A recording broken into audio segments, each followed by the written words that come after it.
witch is so unique. The gift of witchcraft. I was able to see, hear, and communicate with spirits. A very personal relationship between a person and spirit. Carnal lust and fun things like that. Working with different energies and spirits and communicating. Creating magic. Powerful ritual and powerful spell. She's actually sticking me in the cult. The role of the witch is to make change. Blessed be, y'all. Blessed be. People ask me like, okay, I'm a witch and I don't know what to do.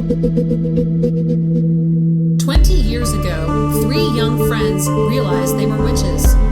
They scattered to different parts of the world following magic and spirit. Now, they're back in their hometown to share what they've learned. Welcome to That Witch Life Podcast, your home for living as a witch in today's world. Hey, everybody, and welcome to a New Year's episode of That Witch Life Podcast. I am your host, Kanani. And I'm Hilary. And that's my dog, Benny, who is cameoing. And then I am Courtney, and I had a really powerful revelation about us as a team, and I wanted to share it as part of our new year. And I think it would really be helpful for our hardcore listeners to hear this, because sometimes they think we're all the same person, which they're not wrong, but there are some very specific differences. And I'm just going to point them out between Hilary and Kanani. So 2 days ago, I'm in Ohio recording this as we speak. Hello, people in Ohio. Love you. It's a great state. And I'm driving and I'm on the phone with Kanani, and I suddenly hear a tornado warning siren. And that's a natural disaster of which I have literally no experience, no training, nothing. You know, we grew up with earthquakes and wildfires and potential tsunami. Those are the things I know how to deal with. I don't know what to do in a tornado, and I'm driving. And I'm like, if I was at my mother-in-law's house, I would just go to the... Oh my God, seriously? That's nuts. It was just nuts. And I was like, I would just go to the basement, because that's what basements are for in this part of the country. It's hiding from tornadoes and storing Christmas decorations. And so I would just do that, but I'm driving and I don't know what to do. And so Kanani and I are just silent for a minute, listening to this tornado siren. And if I had been on the phone with Hilary and I told her that this was happening, I didn't know what to do. First of all, Hilary probably knows somebody who's a tornado expert, because Hilary knows an expert in every fucking thing that's out there. And then she would have been texting her friend, the tornado expert, and then would be on the phone with me, giving me instructions while also downloading information for me to have, which she's sending me via email and on Instagram. That is accurate. All of this. This would continue for like 2 days, right? Because of this, because Hilary would be like on it with her friend, the mythical tornado expert, and would completely download all the information for me and stay on the phone with me until I get back to mother-in-law's house, and then she would check in with me like every 10 minutes with more information about how to deal with a tornado. You know what? I resent this because I just, for the record, gave really sound advice. I was going to say what your sound advice was. It was also sound. If you see the tornado, don't chase it. Oh my God, are you serious? I mean, that's good advice. She said, don't chase it. Don't film it. In fact, you just shouldn't be any, and I think also she said, you shouldn't be in a place where there are tornadoes.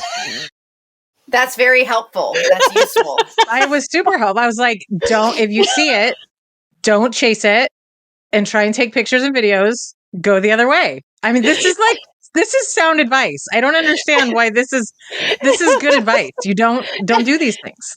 She's saying it now in a jovial manner, but when she was saying it to me, it was this is the best I've got. Okay, do not go chasing the tornado and filming it. Don't go towards it. If you see it. But also, she ended it with, don't go towards it.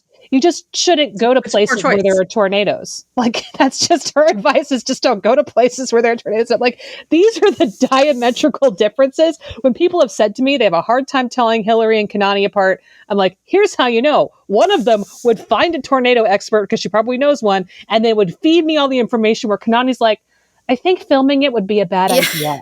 I would either have the information because I'm like a prepare for the worst case scenario all the time person, or I would know where to find it. My whole thing is don't be an asshole. Myself. my whole thing is don't be an asshole, because nothing makes me more angry than the stupid people you see on the news where it's like, don't go on the beach because there's sneaker waves. And there's dumbasses out on the beach looking at the waves. Oh, or we should there's explain. a tornado. And so there's guys that jump in their truck to go take videos of the It's always a truck too. It's always a guy in a truck. Don't do that. We actually You should see the explain. tornado, go away from the tornado. We should explain what sneaker waves are, because not everybody knows what they are. They're like mini tsunamis, and they come with that warning. Tsunamis, at least you get the warning. So here's a great example of a sneaker wave. Okay. And this is a much, much tamer version. Okay. I was at the beach. I was at the ocean. I was visiting my mom, and I was sitting on the sand, and I was, I think talking, I was distracted on my phone. I was answering a work email. I was probably about, easily 30, maybe 40 feet from where the water was kind of cresting in. Right. So where I was dry sand. It was not the moist sand that occasionally some of the water had come up to yet. I was in completely dry sand. You said moist. You're not supposed to say that. We don't use that word on this podcast. Go ahead. So I'm in the dry sands, and I've taken off my shoes, and I'm not looking at the ocean, which is also stupid. And I'm answering a work email, and all of a sudden I'm sitting, I am waist deep in water, and I'm watching my sandals start to float away. Mm-hmm. And so that's how far suddenly, out of nowhere, one wave just came. So a sneaker wave is similar to that, only it's like to an nth degree. Like it's like I would have been water over my head. Suddenly, out of nowhere, just a wave just comes, so that people are told, do not go on the beach because sneaker waves can come. And they think, oh, it's fine. I'll know. And then all of a sudden a wave comes out of nowhere that is so large and so sudden that it will literally sweep you away, and people die. Mm-hmm. And they bring logs. Like there are logs in the Pacific Ocean that will run you over. Yes. Yeah. And it's like, it's crazy because, I mean, I had this, when I was doing some recording down at the coast, like, you know, I was watching people like wade like maybe thigh deep around like a point to get to another beach. Nope. And I was sitting there, and I was with two people who, you know, I had like convinced to come and do this project with me. And I was like, yeah, we're not going to do that. And they're like, oh, because the recording equipment. I was like, no, because of the sneaker waves. I was like, all it will take is one sneaker wave to literally crush us up against this rock and drag us out to sea. So no. And that's exactly how it works. It's out of nowhere. I've had a lot of dreams. Like I tend to have a lot of prophetic dreams around Christmas time, and I had a bunch of dreams about tsunamis. And then there was this the earthquake that happened in Japan, and I believe there was an accompanying tsunami. So I don't know if this has something to do with. There was, and also the California coast got hit with these insane tides. Right. That's like people, right. Yes. You know, it was not like tsunami level, but it went in blocks, and like people were like running. You know, it was really bad. I think we're going to see some more of that this year, and just thinking of things that are coming this way. But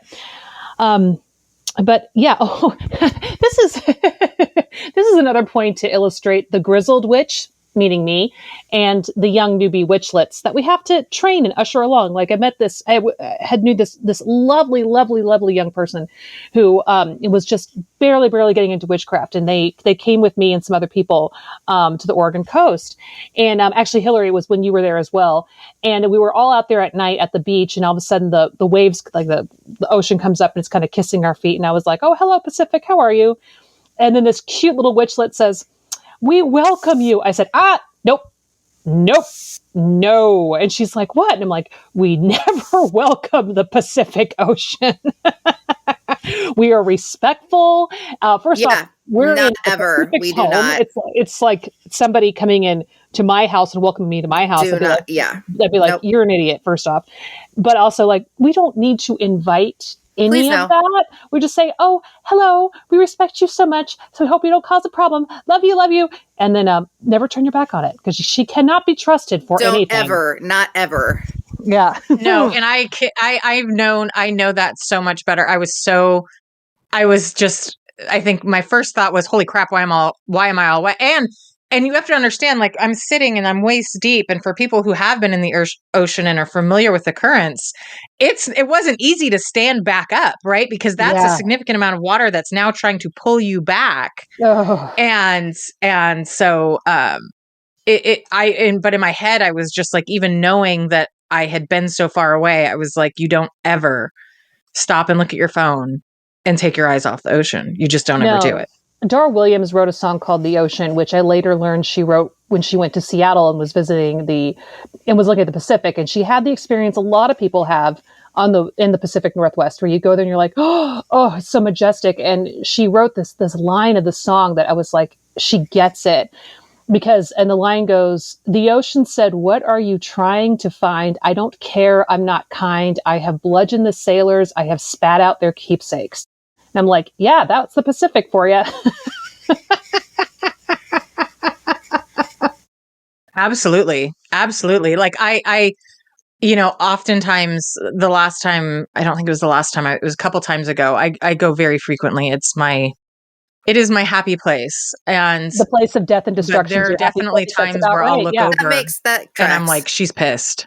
Yeah. And you can just see it, and it's churning, and the water is, sporadic and not its typical fashion. And yeah, she is a force. She's a force to be reckoned with. And you can tell when the ocean is, kind of in a mischievous mood. And so, yeah, nothing makes me more angry than when there's like natural disasters or things that are happening. And people are just idiots, and they think that they're smarter than nature and smarter than the weather. And it's like, no, you're not. Well, and but also I mentioned that if it was not just a alarm, that things would be popping up on your phone and on your radio and things like that. So yes, it was just an alarm. There was no tornado, but and it was funny because when I get back to my mother-in-law's house, I said, honey, there was a tornado siren. He goes, yeah, they go off at noon on whatever first Saturday or something like that. It's a regular test. And you're like, top things you should tell people who are visiting your family. Well, you don't think about it, and I get it, and also he doesn't live here, so doesn't know. And then I looked at him and I said, what should I do though if I were in a car and I am suddenly, there's a tornado approaching? And he just kind of looked at me sadly and he's like, you get in a ditch. Out of the car. Yeah, don't get out of the car. And I'm like, okay. And he goes, and basically kiss your ass goodbye. He said, don't get out of the car? Don't get out of the car. No. You're supposed to get out of the car because it lifts cars, and you're supposed to hide in a ditch. If you can hide, that is literally what you're supposed to do. I think if you can hide in a ditch. Yeah, I was going to say it depends on how close it is. How close but is yeah, you are not actually supposed to get in your car because you will get lifted and thrown with the car. Well, but if you're not in the car, then you will get lifted on your own. By yourself. By yourself. Well, that's why, I mean, I don't know if there is no ditch to be found, I'm not sure, but I do know that that's what you're supposed to do. You're not supposed to pull off to the side of the road and get into a ditch. If there's a ditch, but if there's not a ditch, you just kind of need Then you're done. You're done. But you don't get out of the car because, you're more likely to get lifted by yourself than you are in the car. So anyway, but that didn't happen. There was no tornado, and yay. Yeah, I hear tsunami warnings all the time from the coast, but I also have the alerts on my phone. So even if I'm home, like in Portland, I'll get a text letting me know that the tsunami, they'll give you the note saying, hey, in an hour, we're going to do the tsunami tests. And then I'll get the texts and emergency texts and whatnot. Yeah. Yeah. Boy, what a way to start an episode. Natural disasters, tsunamis, and tornadoes. Honestly. Happy New Year. Oh my God. But you didn't drive towards it. So I was very proud of you. No, I didn't. And friends, let's not film natural disasters. We agreed that would be a poor choice.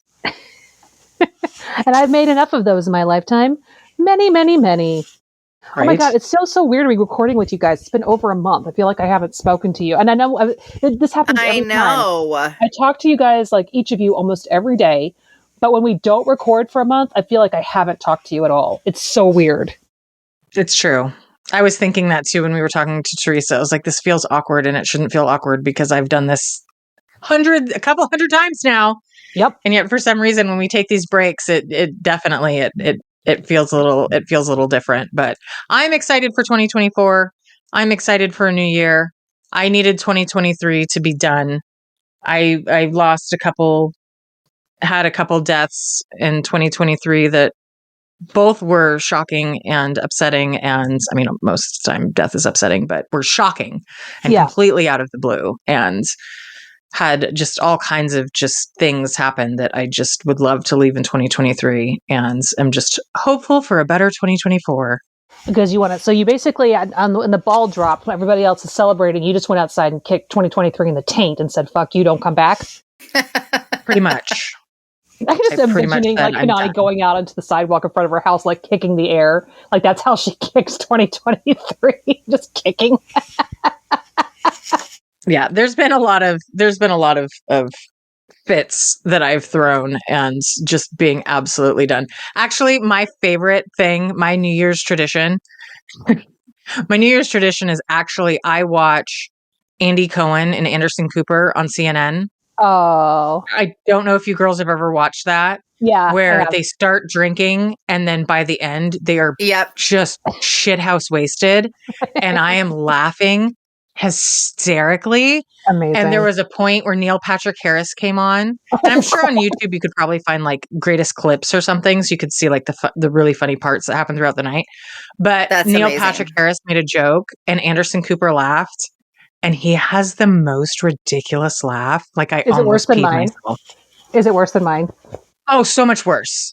So much worse. It's really high pitched and squealy and hilarious. And I almost peed myself. I laughed so hard just listening to him laugh. And so that's my New Year's tradition is I usually will watch them just get progressively drunker and drunker throughout the evening. And I just laugh hysterically. And I go to bed. See, and then at midnight in New York, it's 9 here, and that's my bedtime. So I can stay up and watch the ball drop and still go to bed at 9 o'clock. So it's a win for everyone. You know, it was so frustrating to be on East Coast time for the new year because I couldn't do that. I'm so used to like in the West Coast saying, oh, we'll just watch the ball drop and when it drops at 9 p.m., then yeah, it's basically the same thing. But no, then on the West, like on the East Coast, it's like, I either have to drop the ball, watch whatever ball drops in frickin' London at like 3 p.m. or just you're not really going to do that. Wait. No, I'm not going to do that, or literally wait for midnight. So that was frustrating. And I know what Kanani would say: you shouldn't go to a place that has tornadoes and where the ball drops at midnight and not 9 p.m. I mean, what were you thinking? Why would you be somewhere where the ball drops at midnight? Like that just sounds like a bad life choice. Like let's not do that. That was a bad choice. That was a very bad choice. Like I said, that's how I stay up to watch to midnight is I just stay up till New York's midnight so I can still go to bed at 9. I did stay up until New York's midnight, and it was my husband and I put our baby to bed at 7 p.m. and then we ate cheese and watched The Office reruns. And I love that. I'm bringing the new year, just the two of us sitting on my mother-in-law's couch. We ended up eating all the cheese dip that we were supposed to save for the New Year's Day dinner. We didn't know she was saving it. Oh my God, are you serious? Whoops. Yeah, whoopsie. And so then when she brought it out, there was visible disappointment and disapproval when she was, and Brian was like, we weren't supposed to eat that. And I'm like, oopsie, at least it wasn't me, it was him. I can blame him. But I did help eat it. So, you know. Yeah, it's only partly that's my not fault. that. I don't remember that. I only remember that he ate it because when I texted her, that's what I told her. Oh my God, you two are thick as thieves, and she's going to be coming out in February. You guys will get to hang out again. I know. I'm so excited. We're going to eat so much brie together.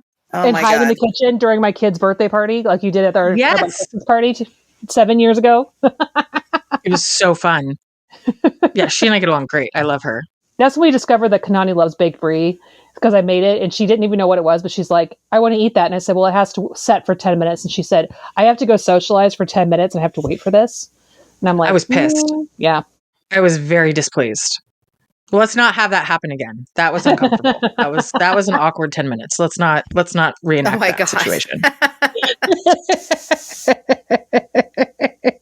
I love us. I miss doing this. I miss getting on there and subjecting the world to our bullshit.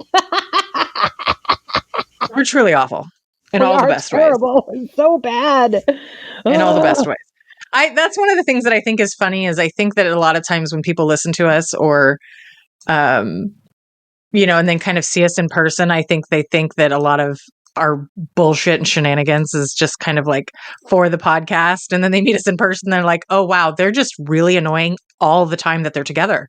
Oh my Like God. the whole Like we were time. at the Literally. the winter bazaar with Kanani. I went to go get Chipotle.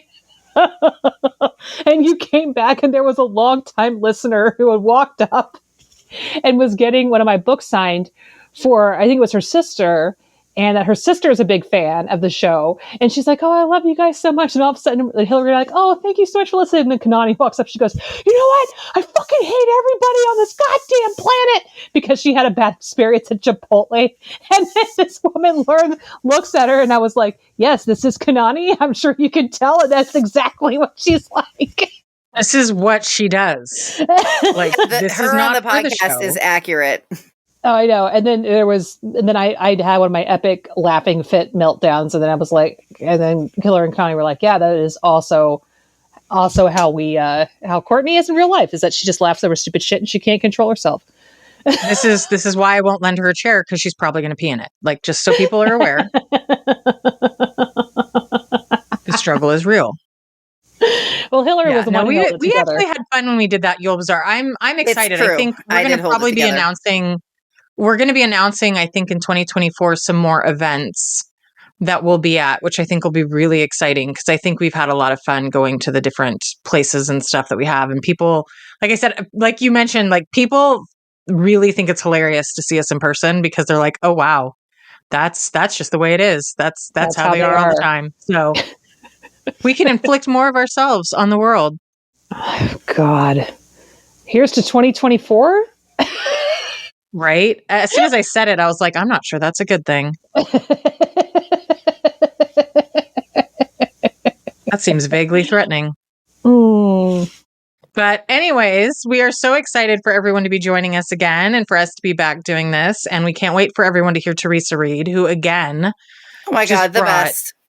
I think we talked the least during her episodes, because we just listen to everything she has to say, so and all we good. want to do is hear everything she has to say.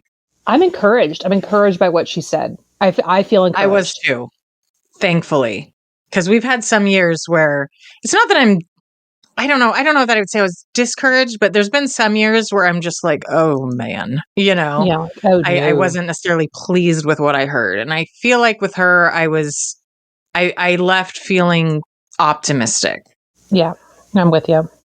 So I think we're going to take a sponsor break, and then we will be back with Theresa Reed with her 2024 projections. Yeah, before we do that, I just want to say one thing to our listeners, and it's on behalf of our sponsors, in that we have had a lot of really wonderful feedback from our sponsors that you guys are supporting them in a big way. Seriously. And we cannot tell you how much that means to us that you support our sponsors, because our sponsors are true. a huge part of the reason that we are able to still do this podcast. And we want it to be worth their while, and it is.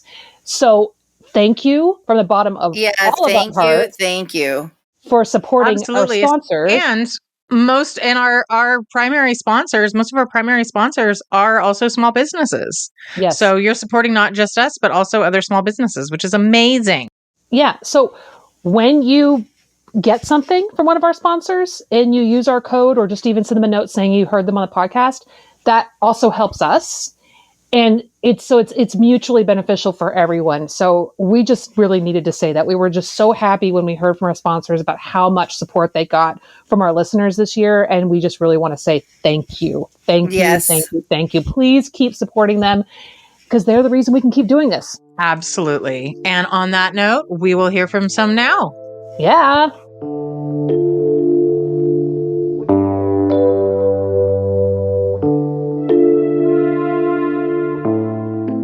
Fall is finally here, and as I'm sure you all know, it's my favorite time of year. Warm fires, cozy sweaters, pumpkin spice, and Kachina Aurora's autumn brew coffee. Oh my gods, it is like magic in a cup, and it really gets me into the spirit of the season. And every year I count down the days until I can order Kachina Aurora's fall releases. The savory sage olive oil is back out. I used it last year, actually 2 years in a row. I've used it to baste my Thanksgiving turkey. I've used it in mashed potatoes.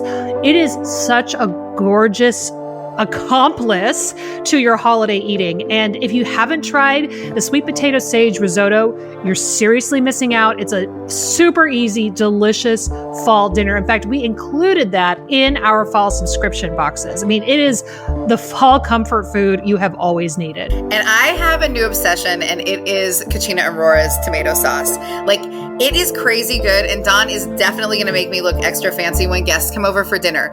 I cooked it the other night and made a gorgeous pasta and meatball dish with a side of asparagus that was also drizzled with the lemon-infused olive oil, which is one of my go-tos for vegetable dishes. But this sauce is to die for. You also have to check out A Kitchen Witch's Guide to Recipes of Love and Romance and Kitchen Witchcraft for Beginners, spells, recipes, and rituals to bring your own practice into the kitchen, whether you like to cook or like to eat. The recipes are glorious and also magical. Whether you want to try the savory sage olive oil, the sweet potato sage risotto, or literally anything, everything Dawn creates is amazing. So make sure you go to KachinaAurora.com ASAP and use code WitchLife. That's WitchLife. And that will get you 10% off. Thank you to Kachina Aurora for being an episode sponsor. When I think of fall, I think of curling up on the couch with the dogs under a cozy blanket, sipping on some hot tea. It's the ultimate comfort move for me, and I am so excited to hear about a new tea blend called Soulshine from the Jasmine Pearl Tea Company, created by their tea Jedi, Jeff. Soulshine celebrates the magic of simplicity with dandelion root, which is very grounding, and uplifting tulsi. It is so good, and I am so here for this. I love their Burnside chai this time of year. It is finally chai weather after all this time, and the Indian black tea is blended with house roasted spices, Chinese pu'er, and ginger. And to make it extra decadent and get the full experience, you can simmer it in a milk of your choice for several minutes, strain, and if you have a sweet tooth like me, add a little sweetener. We all know that a new baby means lots of sleepless nights, but I've got to say Dark Forest, which is the Jasmine Pearl's low caffeine herbal blend, is perfect for the evenings as they get darker. And I try to cope on 3 hours of sleep, but would like to sleep at some point that night. The sweet fullness of the chicory is balanced out by rosemary top notes. It's almost dessert-like with hints of nutmeg, cacao, and ginger spice. Oh my God, I love Dark Forest. It gives me all of the cozy fall vibes for sure. I also love the Jamaica. It has this gorgeous popped rice nuttiness that really makes it a great way to introduce yourself to green tea. Such a perfect morning ritual. Supporting small businesses are very important to us, and the Jasmine Pearl is a family-owned tea importer and specialty tea blender based in Portland, Oregon, who has been crafting tea blends for 17 years and direct sourcing teas from origin since 2004. Their blending and sourcing philosophy is based in the love of fine teas and herbs, which is why they focus on blending with exceptional ingredients, hand blending each batch using mainly organic ingredients, and oh boy, does it show. So you can check out these phenomenal teas at thejasminepearl.com and save 10% with coupon code WITCH2023. That's WITCH2023. You get free shipping on orders over $35, and don't forget to let them know you heard about them on That Witch Life podcast. Thank you to the Jasmine Pearl for being an episode sponsor.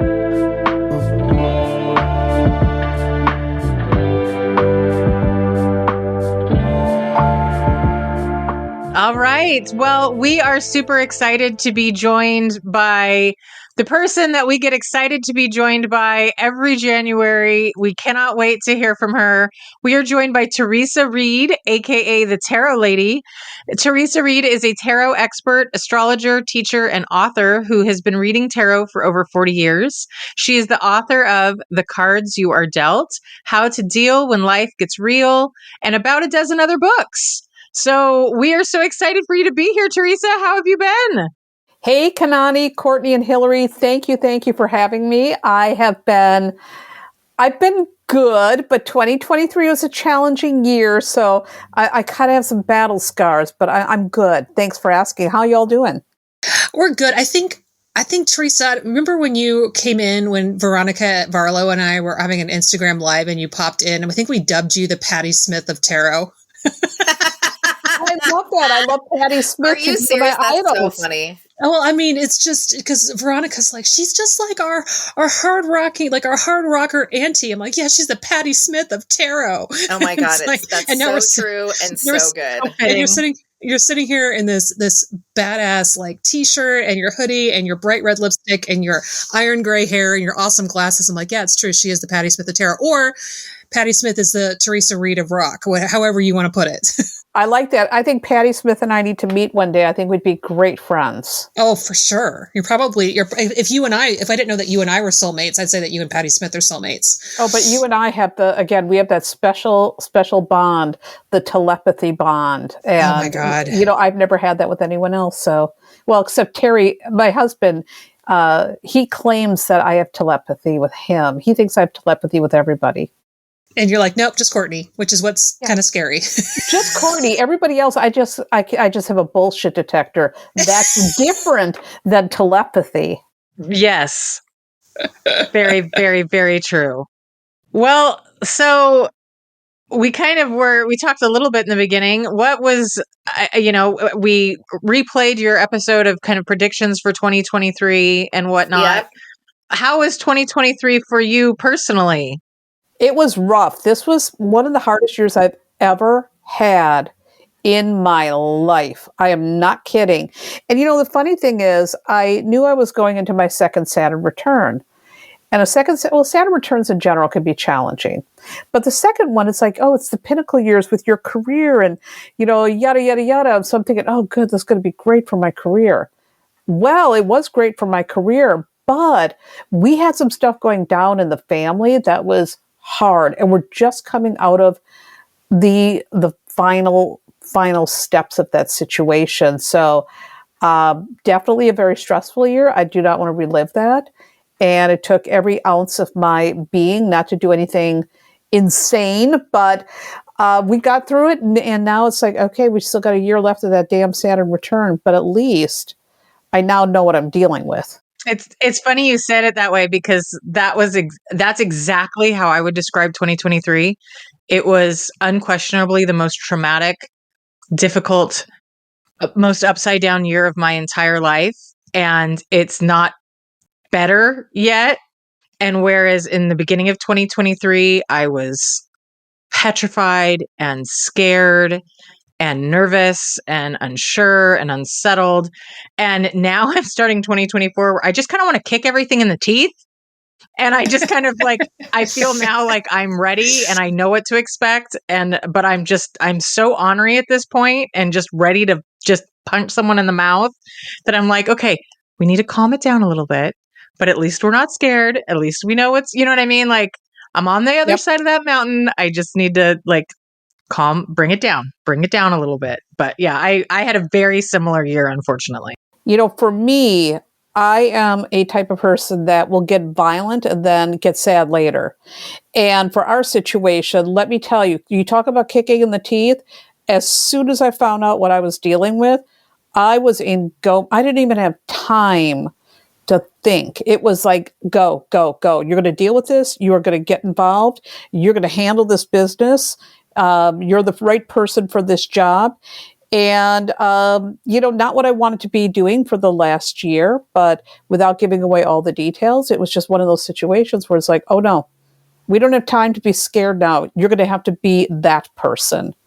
And so that's been, something I don't want to do. I want to be peaceful and chill and reading books and eating chocolate, not like fighting the good fight. I mean, this whole year we've been living our lives like Game of Thrones. And I've had to be Tyrion part of the year. And then I had to go into Arya Stark mode. And I'm almost done with the Night King. We're almost there. Mm-hmm. Pure Game of Thrones. Yes. And that doesn't give away. I love how you described it perfectly without giving away spoilers, because there's actually a whole new generation of Game of Thrones watchers who didn't watch it the first time and are now curious about it. And now so, we're like, yeah. Yeah, 2023 was like, it was like the highest highs and the lowest lows, right? Like, so I remember when we did the predictions for 2023, you were talking about like artists, and this is the time for artists to create and that totally, like, I remember at the beginning of the year, I got an opportunity to do this, intensive residency over in Athens, Greece. And normally I would have been like, I don't know, like taking time off, the cost, the this.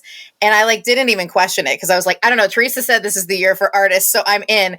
And it literally was and continues to be one of the most successful years I've had as an artist, maybe ever, if not in recent times. But then it came with like, it was a roller coaster of a year, like health stuff and, just like emotions everywhere, and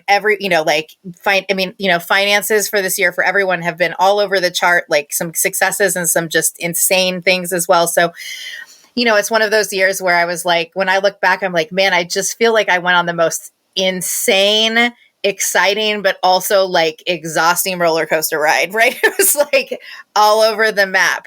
But I'm so glad that I listened to that, because I just remember this moment being like, I don't know, I guess I just have to throw myself into this work that I want to do. And it has like completely changed the trajectory of what I've been doing artistically, which has been great.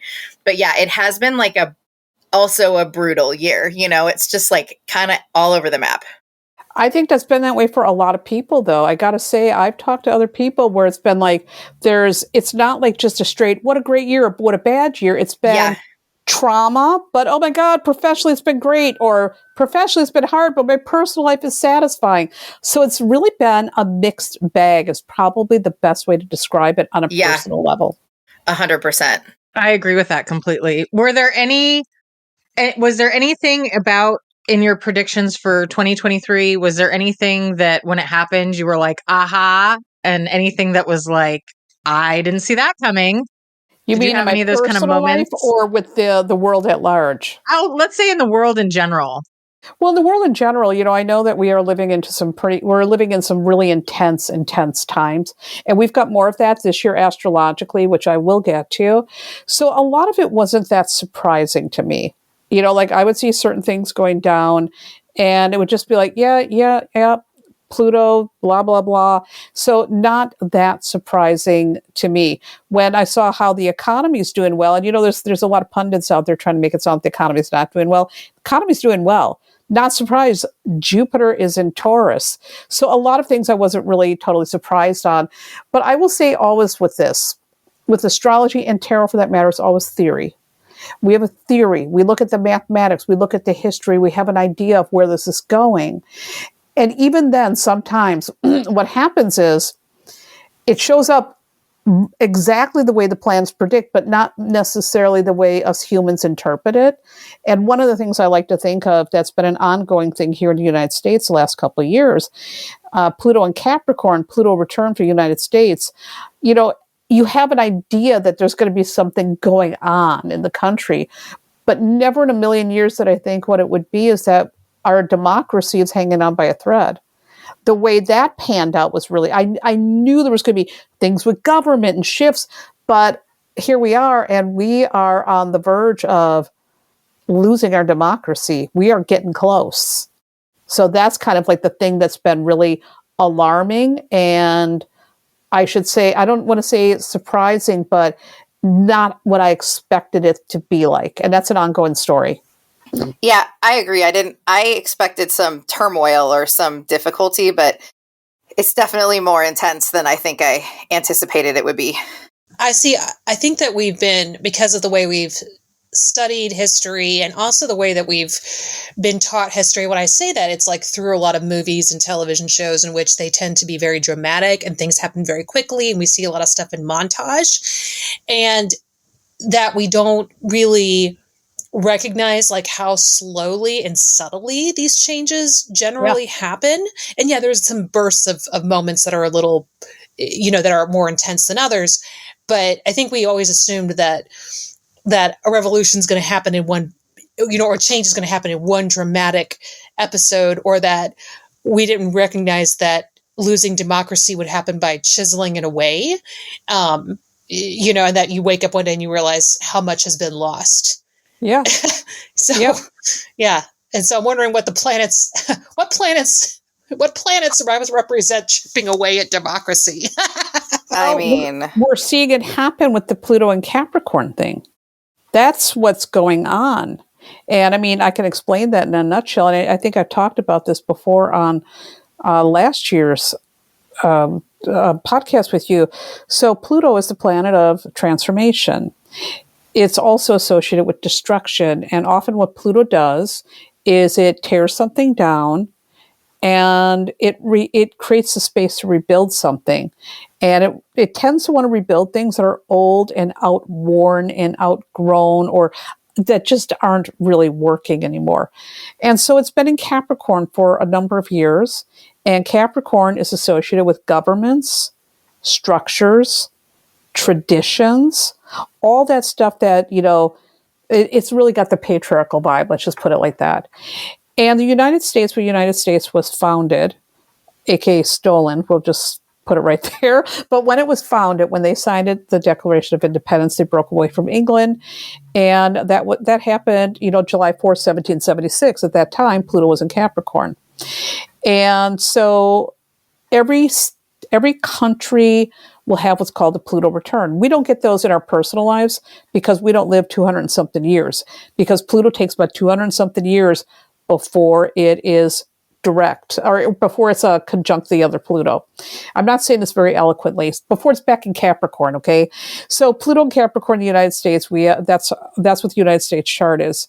And so over the last decade, Pluto has been in Capricorn, and the United States over the last decade has been going through its Pluto return. So when you say it takes a long time for something to happen, yes, Pluto has been coming along and saying, okay, United States, now you're in your Pluto return, and we're going to start testing you. This is your first big test.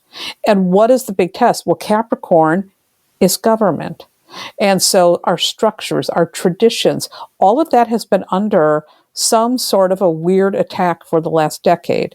So when you say it's been getting chipped away, again, Pluto is an outer planet. It moves slowly. It affects the masses. It affects all of us, the world at large. But here in the United States, we've been under the Pluto return. And so all this upheaval, all this tearing down of the different government structures, all those things that have been happening, astrologers are not totally surprised by that because they're like, Pluto return. And so in a nutshell, that's what's been going on. Again, it's not very eloquent the way that I've been saying it, but we knew because the United States was going to be in the Pluto return, we were definitely going to be receiving some reckonings here. And we've got to think about, well, what kind of country do we want? Where do we want to go? And what are we seeing right now is, Pluto is at 29 degrees, which is called an anaretic degree. If the planet is at 29 degree or 0 degree, it's really intense. An anaretic degree means, whoa, big things are happening. And for these outer planets, they're in an anaretic degree for a long time. And so the United States has been at this 29 degrees. Very, very critical point. And what does that mean? That means, again, we are at a critical point right now. We have to decide what kind of, country we want. What kind of a government do we want? What do we want that to look like? And when it is at an anaretic degree, what we're seeing also is there are people who are holding on to power for dear life. They are afraid of what's coming because we're about to go into Aquarius. And so what they're trying to do is they're trying to hold on and go backwards because the idea of, I don't want to say age of Aquarius, but an equitable future is very frightening for some people. And so at this critical degree, we are seeing the old way, trying to go back to the old way, trying to keep those quote unquote traditions alive. And meanwhile, the new guard is like, you got to get out of the way. Now, the other thing I'm going to say about Pluto going into Aquarius is going to be very important. Pluto in Aquarius is going to be really hitting people in the baby boomer generation very, very hard. And right now we've got a lot of folks, and I'm not cutting down baby boomers, by the way. I'm a Gen Xer. I'm almost there. I'm like right on the edge. But the baby boomers are the Pluto in Leo generation. And people who come from the Pluto in Leo generation are very much the me generation. Leo's all about that. And I tend to believe that Pluto and Leo folks in past lives were kings. And so in this lifetime, they want to be kings again. And so we've got these people in charge from that generation. I mean, Biden right now, we got Trump trying to run for office. A lot of these quote unquote strong men are Pluto in Leo. And when Pluto in Aquarius comes along, what's going to happen is the kings are going to lose their crowns. Because the last time Pluto was in Aquarius was the French Revolution, which tore down a monarchy, and the American Revolution. So we've got to look ahead, because what we're going to be seeing this year is not only this big fight for democracy, but we're going to be seeing these guys who are going to lose their crowns. You too, Mitch McConnell, I'm looking at you, trying to hold on for dear, dear life. And they got to let go. It's time to go, buddy. Retire with dignity. I've noticed that. I mean, I think that it's always existed. Like we had Strom Thurmond. It's always existed a little bit, but I feel like now more than ever, like people just want to die in office. I mean, the idea of retirement is just gone. They're 80, 80, 90, years old, still wanting to run for office. And it's like, what is happening? When did that ever become a good idea? It's just crazy now that that's like more the norm.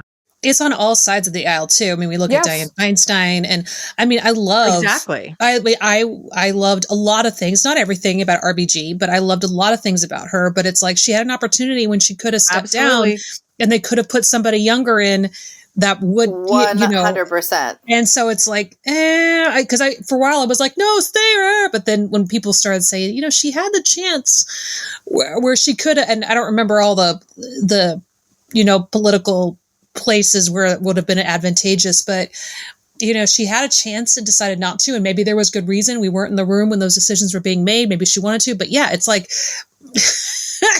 they're hanging in and they want to They need to have term limits. I really mean that. I'm not saying it to be ageist. I mean, I'm only a couple of years away from 1,000%. retiring. Yeah. It's not even ageist. It's just like no one should be able to stay in a position of that much power for that long. It doesn't matter if you're 30 when you're starting that or whatever, but there's like this, it's like what happens is people get in and then it's not like, okay, they did their 4 years, they did their whatever, it's time for someone else. It's like, this means that people can go on. And that's why people stay on so long, because it's a power hold, Exactly. And the thing is, like I mean, I'm only a couple of years away from retirement. I'm actively planning retirement because let me tell you something. Doing my work at 40 is much different than doing my work at almost 60. I still am prolific as hell, but I also find myself saying, I want to sit around and I want to do nothing once in a while instead of always having to work. I get the whole idea of retirement. Yeah. And I think also the problem in government, if you are staying well past your welcome, so to speak, you're not bringing new ideas in. You're going to have, look at Joe Biden. He seems like a pretty nice guy. He's done some good things, but he has a hard time sometimes coming around to like newer ideas. And it takes a minute to get this guy to, dude, this is better. This is a better way. He's surrounded himself with enough younger people, but probably needs more. We need young, fresh part ideas. Part of it is there's just the naturalness of the fact that people know what they know. Right? Mm-hmm. Like that's just it. That's the way it is. I mean, when you're of a certain generation, that's what you know. You don't know, and you're not familiar with all of the things the younger generations know and are familiar with. That's just inevitable. People in my generation and above tend to dismiss the younger generation. That's a big mistake. They don't want to hand the torch. And I'm always about, here, take the damn torch so I can rest. Get it out of my hand. I don't need this torch. Yeah, you're like, I don't want this. I'm done with that. You look better with that torch than I do. But the thing is they underestimate that. And what they're also not thinking is that the largest voting bloc that's going to be coming into this next election, millennials, young millennials, Generation Z, Generation A, is coming of age. And so and we've got a lot of boomers and people in my generation now who are retiring and dying off. And it's like, hey, I'm not saying that we're all going to kick it right now, but we've got this giant block coming up, and it is the most diverse, the most inclusive block of voters coming up. They want something different than what the leaders have been handing down. And we need to start listening to what they want. We can't be so stubborn that we're like, well, I know what's best for you, Sonny. It's like, no, you don't. I don't know what's best for a 40-year-old. I don't know what's best for a 25-year-old or an 18-year-old for that matter. I need to listen. Why aren't we listening to them? Well, what's coming kind of back around to all of this? What can we expect for 2024 with all the things going on and, so much happening right now? The rubbing of the hands. You ask, okay, so we already talked about the Pluto return. Well, last year, Pluto flirted with Aquarius. And what is Aquarius all about?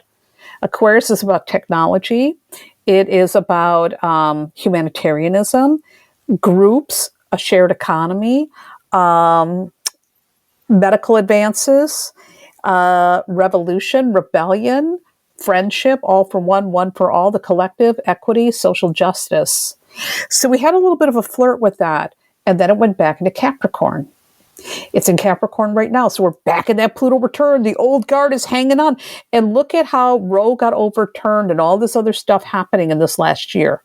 Or Roe got overturned, a year before. But look at the fight to even get rid of things like, they want to get rid of birth control pills. We've got in Texas, women now have to leave the state when they do not have a viable pregnancy because they're making up the rules as they go to try to control women. This is really problematic. Insane. Yeah, but that's Pluto and Capricorn. Patriarchy, holding on, power, control, last gasp, it's 29 degrees. Well, Pluto on January 20th is going back into Aquarius.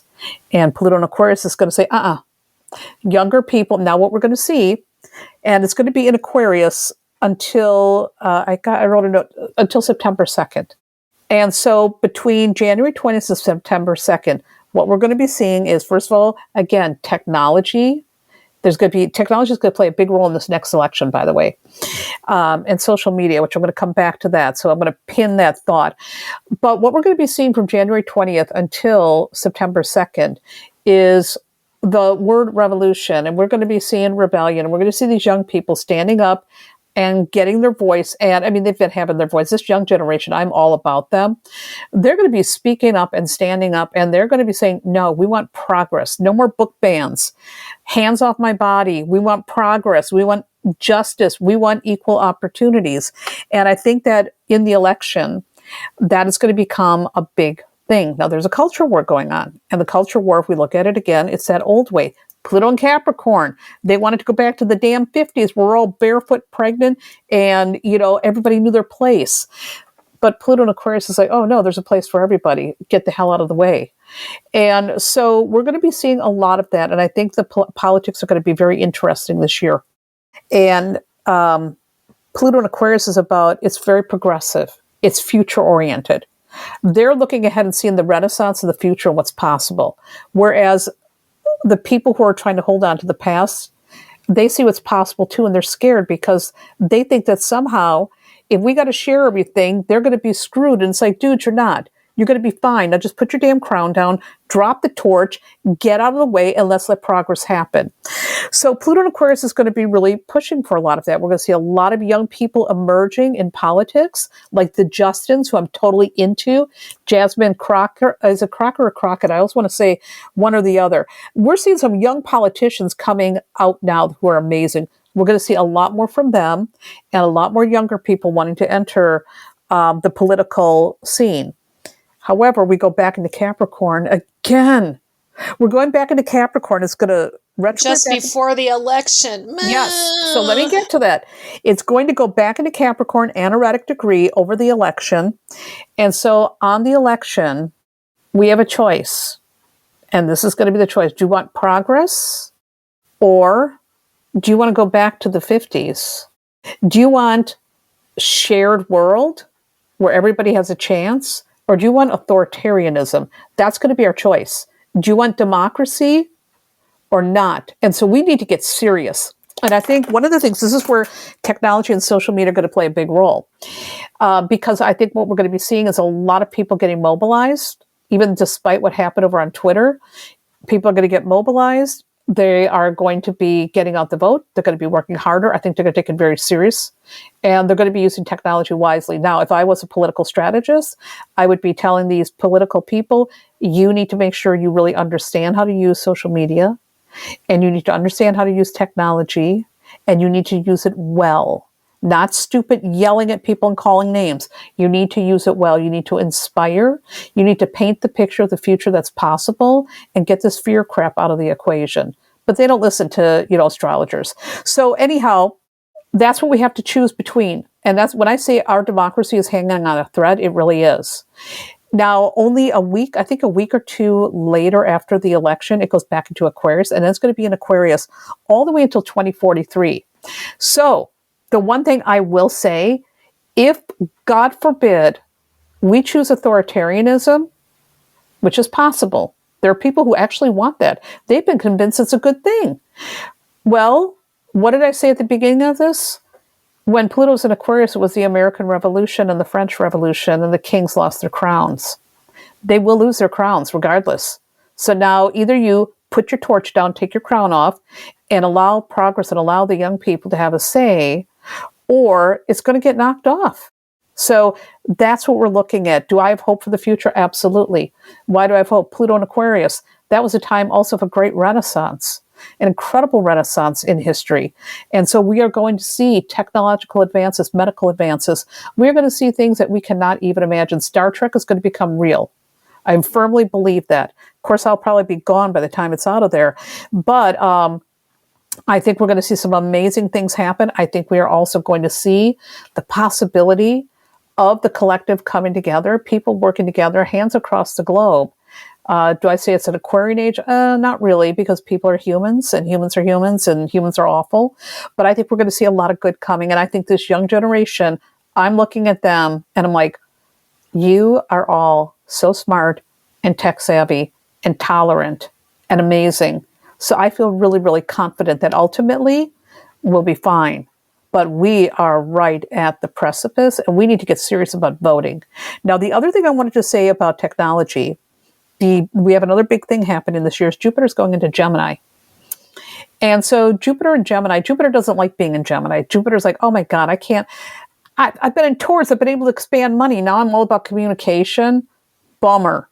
But anyhow, we are going to see during Jupiter in Gemini, which will happen from May 25th until the following year around the same time, we're going to see a lot of things happening in media. We're going to see a lot of information out there, a lot of disinformation out there. We have to learn to be discerning in the information that we take in. So we're going to have to get a lot smarter. These social media giants are going to also need to really think about responsibility with what you're allowing out there. We're also probably going to see some new social media platforms really starting to take shape and do great things. So I think we're going to see a lot of possibility around communication, social media, technology, disinformation, all of that. It's going to be an interesting time for anything with writing and communication. It's going to be a good time for writers, poets, musicians. They're going to become, boy, we're going to have some protest songs, let me tell you. We're going to have some interesting protest songs. I just saw Green Day changing lyrics and stuff. I'm like, oh my God, that's what we're going to be seeing more of when Jupiter goes into Gemini. So the other thing I will say about that, Jupiter in Gemini and Pluto in Aquarius, once again, this is so brainy. It's so smart. We've got some interesting young folks doing interesting things. So I don't know. I'm feeling good about that. I just feel a little scared about our democracy. And I hope we don't have to go into kicking the kings off the thrones. We don't actually have to dust the guillotine off. We can just ask them to step aside. I don't want to do that. I mean, they're going to lose their crowns regardless. They are. That's what's going to happen. And, so it's time for people to get with the program. And, the other thing that's been very interesting, when Pluto was in Sagittarius, that had a lot to do with beliefs and religion. And we really did see some religious people emerging from that and then to start infecting our politics. What happened to the church and state thing? Pluto and the Sagittarius blurred the lines. Pluto and Capricorn, now we've got to tear that old stuff down. And Pluto and Aquarius is like, let's look to the future. It's all about Pluto right now. This year, it is Pluto. Pluto is in. Yeah. So, our Persephone resident person, how are you feeling about all this, Kanani? I mean, like I said, I mean, all of it, resonates for me because, like I said, last year was without question the most, traumatizing year I've ever endured, and the most kind of almost like living it as an out of body experience of. I think the Game of Thrones reference was perfect because I feel like I just at some point kind of became. I think it was.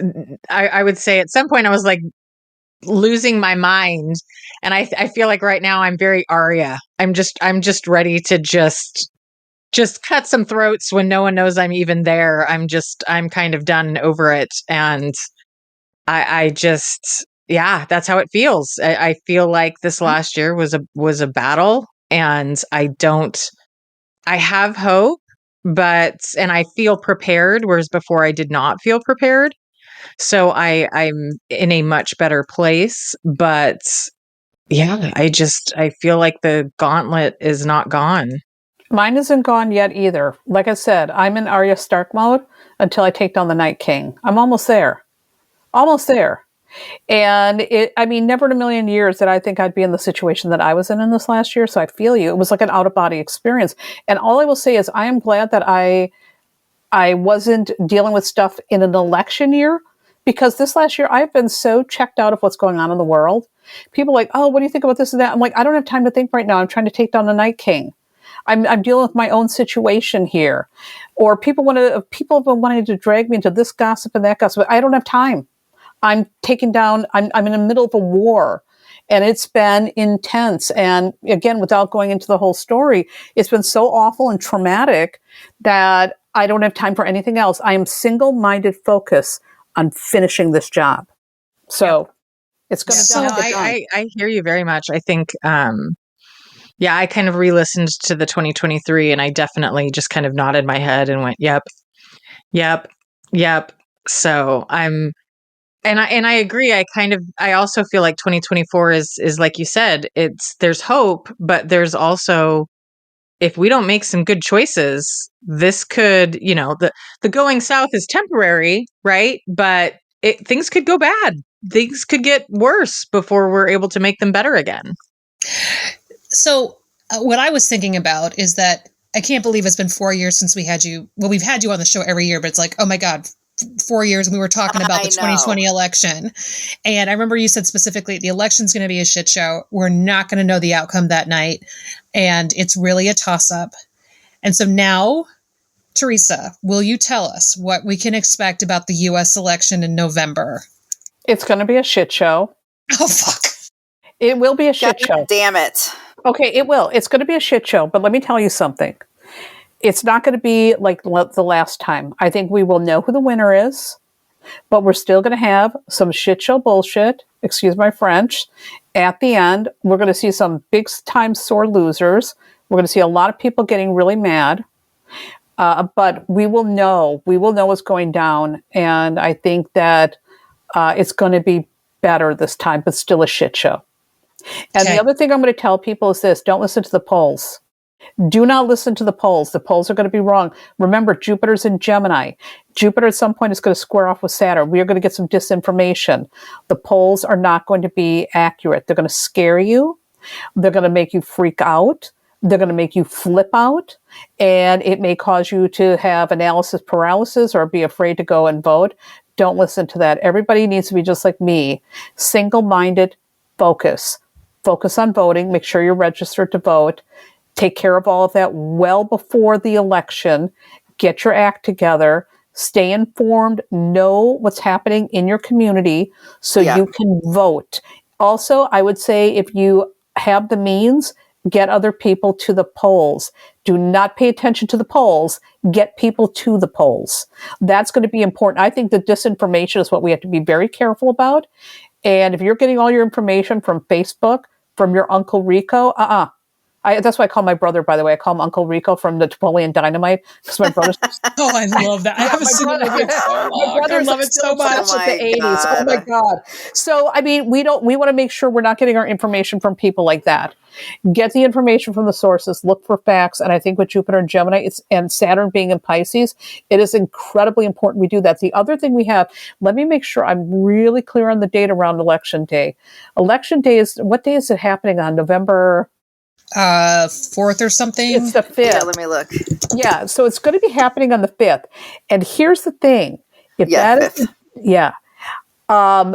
We definitely have some intense energy with Jupiter and Saturn, but also with Neptune.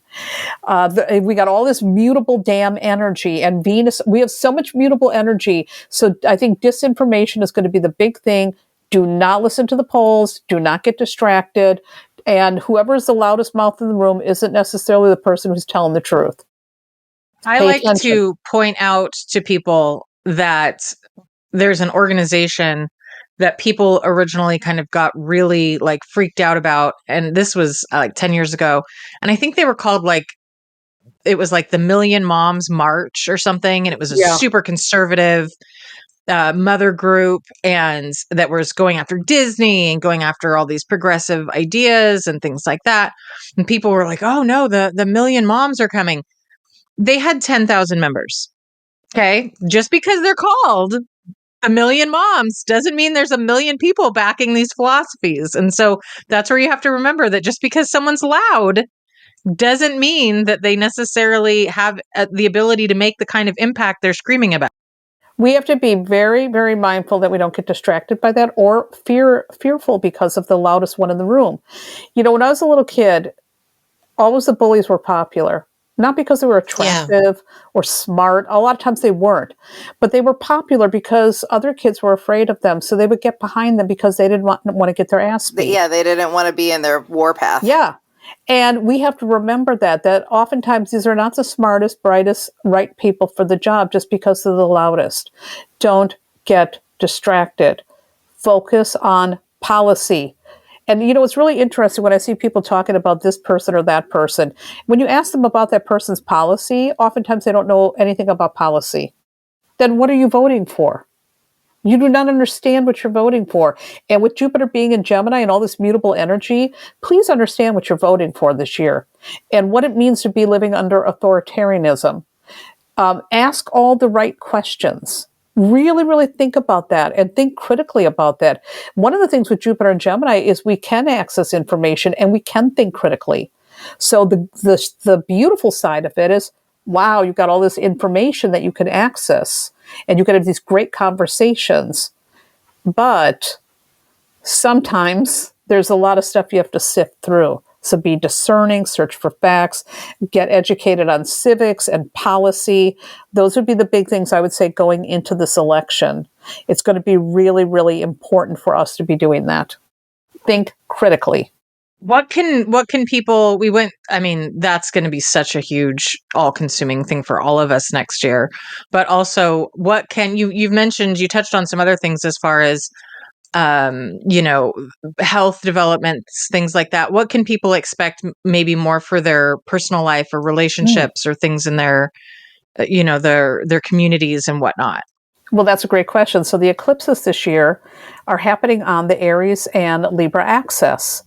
And eclipses are really important. Eclipses are game changers. Aries has a lot to do with us as an individual. Libra is all about we. So it's me and we. And that's going to be also another big theme this year. Do I think about me and my needs? How can I think about me and my needs, but also consider the needs of others? That is going to be a very big theme this year. So a lot of people might see their relationships really being tested. Are you setting boundaries? Are you speaking up for yourself? Are you listening to your partner? This is a great year to practice listening. Listen better. I'm all about boundaries, but also listen, respect other people's boundaries. There's going to be big, big themes that we can all work on this year. And if we really work on not just setting boundaries, but also listening to other people's boundaries and finding mutual respect, We could see some great improvements with our relationships this year. Another thing that we all might see is the economy, again, is going to continue to do well because Jupiter's still in Taurus until May 25th. And Jupiter's going to be conjunct with Uranus on April 20th. That's a big day to watch because on that day, there could be some surprises in the economy. There could be surprises in your personal income. I would say this is a really good year to squirrel money away, to invest money wisely, to learn about investments, to get smart with that. Don't gamble your resources. Invest wisely, whether that means buying real estate or paying off your bills or maybe getting a loan, or even for some people, filing bankruptcy is a way to also, I know people might think that sounds controversial, but sometimes, listen, if you're in over your head, go seek that out. There's help available as well. And so I think with Jupiter being in Taurus until May 25th and conjunct Uranus on April 20th, we have some ability to clean our finances up and to make more money. So I think it could be a great year for economics, but a really fabulous year for strengthening relationships or even booting the ones that don't matter in our lives anymore. If you got somebody that's too toxic that needs to go, this year with these eclipses in Libra and Aries, it is going to be the perfect time to say, you know what, I'm cutting that tie. I'm done with this. I'm not going to put up with it. So let's clean our relationship house, get your finances in order. Don't believe everything you hear or read when it comes to the news, and vote. Those would be my big themes for the year. Good advice. Seriously. I'm on it. I agree. Those are some great things to focus on. Are there almost kind of like self-help things that you can think of things that maybe people should really be? I think setting boundaries is a big one as far as us taking care of ourselves and whatnot, but like ways that people can kind of be more aware of their energies as they're navigating the next year. Unplug more. Get off Facebook. Get offline more. Don't be online all the time. People think I'm online a lot. I actually do what I call a cut and run. It's like I'll come in, dump something on there, maybe make a comment, and then I get the hell off. And I'm very, very, very little on there. That's really smart. Yeah. I just do a cut and run. I'm like, I'm in and I'm out. It's way easy to like doom scroll, especially when there's so much going on in the world. So it's I used to be like so bad about it because I have to answer messages regularly because people message me on my performance accounts for opportunities or engagement or whatever. And so it's like, but I've really set limits to myself. Like, okay, you can go on, but once you've, if it to really have to be able to say, okay, we have to go and you have to put a line down or you'll just deplete yourself. Absolutely. And I think especially with Jupiter and Gemini and Pluto going in Aquarius, we need to limit what we're taking in. I think don't spend so much time online. Do not. It's a lot of times when I go online, I just see people arguing, getting cruel with each other, unfollowing, having attitudes, being cryptic and passive aggressive. I don't have time for that.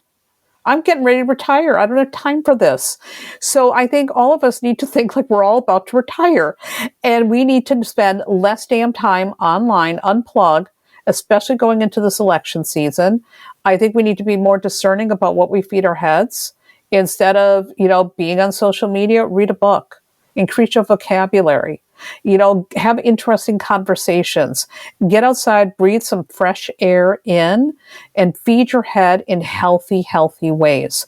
I think that, so many of us spend so much time online and then we wonder why we feel like crap.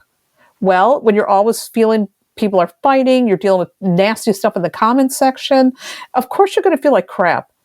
Not with Jupiter and Gemini. No, energetic boundaries with the online world and what you're ingesting with that. Put boundaries up with that, and that's going to do you a lot of good this year. It's also going to not just do you good mentally, it's going to make sure that you're not getting sucked into all this cult-like mentality that you also see out there. It's like, oh my God, I can't believe this person is sucked into this and that. It's like, get offline. Get offline. Get away from that. So that, I think, for self-care, really regulate what you take in, what you consume mentally. And by the way, I think that's really smart.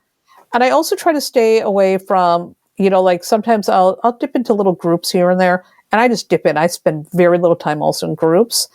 And if I notice that the group is just nothing but complaining, I'm like, I'm out of here. I don't need to hear that. I want to hear something exciting. What are you up to? What are you doing? What's your idea about this latest trend? What are you reading? I don't want to hear just everybody constantly talking negative stuff. I mean, Facebook, I rarely am on Facebook because if I go into Facebook, all I hear is about this person's sick, this person's dying, this person's got this horrible thing going on.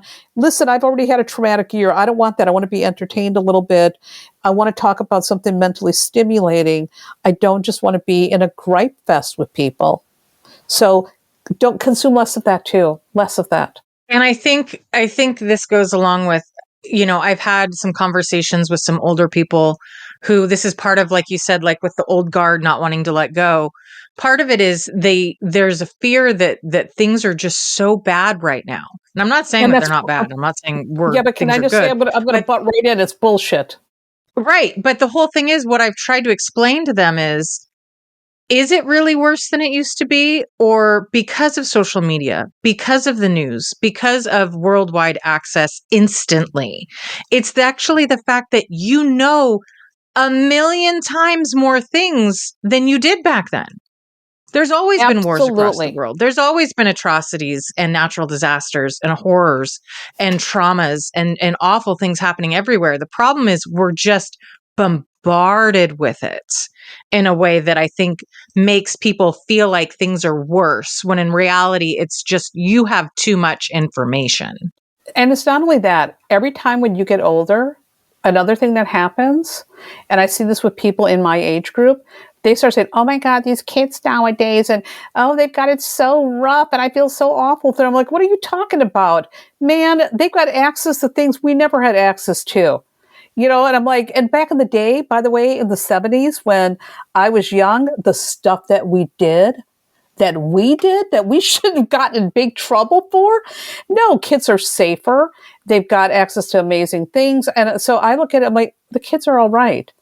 You're just saying the same thing. You know what my parents said about us?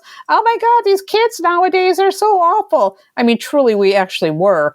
But, it's like, it's bogus. It's because they're hearing all these things and they're getting scared and they're losing power.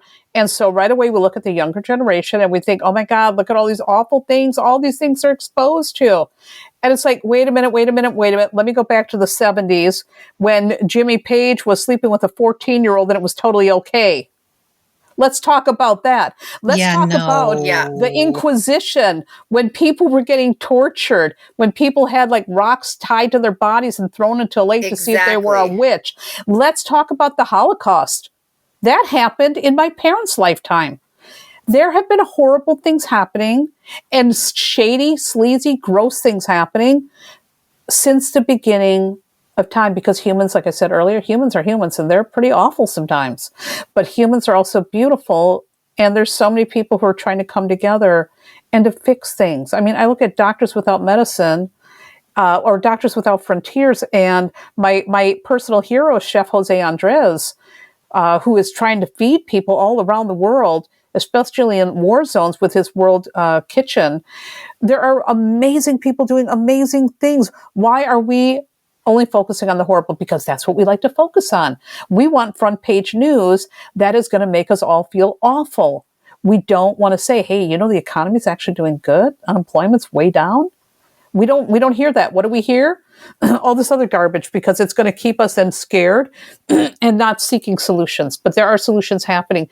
There are people doing good work. There always has been good people. There's always been bad people. It's always been like that.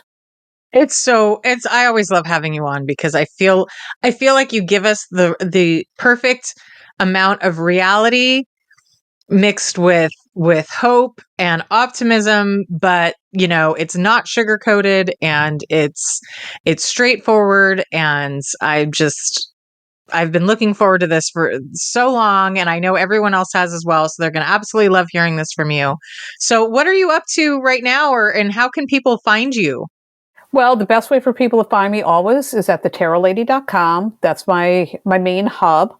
I am currently doing some writing for the Old Farmer's Almanac, which is a full circle moment because that's how I first discovered astrology. Oh, yes. I know. I love that Farmer's Almanac. So I'm doing that. I'm teaching over on Patreon. And by the way, I'm retiring in 5 years. So if you want to study with me, you got 5 years. I do one-off classes here and there, but That's the main place where I'm doing Patreon. And then I'm done teaching in 5 years. I'm actually seeing my accountant soon to make the whole plan all laid out. That's very exciting. Yes. So those are the Fabulous. main places to find me. It's like, if you want to study with me, join Patreon, go to my website for all kinds of free horoscopes and stuff. And right now I'm not working on a book. I am not working on a book for the first time in like 8 years. I'm taking a little break to formulate new ideas. Oh, That's amazing. Amazing. So my question is, so Courtney, what are we mentally sending each other right now? I'm feeling fudge. Ooh, chocolate. And a little Fudge. Yeah. I'm thinking it's probably fudge with maybe a little bit of wine, but mostly fudge. No wine, but there is chocolate in this house. There is chocolate in this house. You're picking up on something. All right. Good. I had a feeling. Well, thank you so much for coming on and joining us. Because, like I said, as always, it's amazing and it's wonderful and it's something we all look forward to. And I'm happy to hear that you have crested your mountain as I have crested mine, and hopefully you will be able to wrap up the 2023 shenanigans very, very soon. But thank you so much for all the optimism and just kind of the advice. And I think boundaries and toning, taking time off of social media and working on self-care and making sure we're all ready to vote and make some good decisions this year, I think is absolutely solid advice. Thank you very much for having me, and I can't wait to connect again and see where we stand next year at this time. Same. Yes, and we love you, and everyone gets so excited when my they know God, this we get so episode is excited. coming out. So, Absolutely. all right. Well, thank you all for joining us, and we will talk to y'all next week. Happy New Year, everybody. Happy New Year. Thank you for listening to That Witch Life podcast. Our music is by Dustin Schultz, editing by Corey Drake. If you like what we do, please subscribe, rate, and review us on Apple Podcasts. If you want to support the show, you can buy us a coffee or check out our merch on our Etsy store, or join us on Patreon for bonus content, ad-free episodes, or to join our Witch Squad. We are on Facebook, Twitter, and Instagram. For show notes, audio transcript, or to ask us a question to answer on a future episode, go to thatwitchlife.com. Until then, keep moding that shit. We will talk to you next week. So mote it be.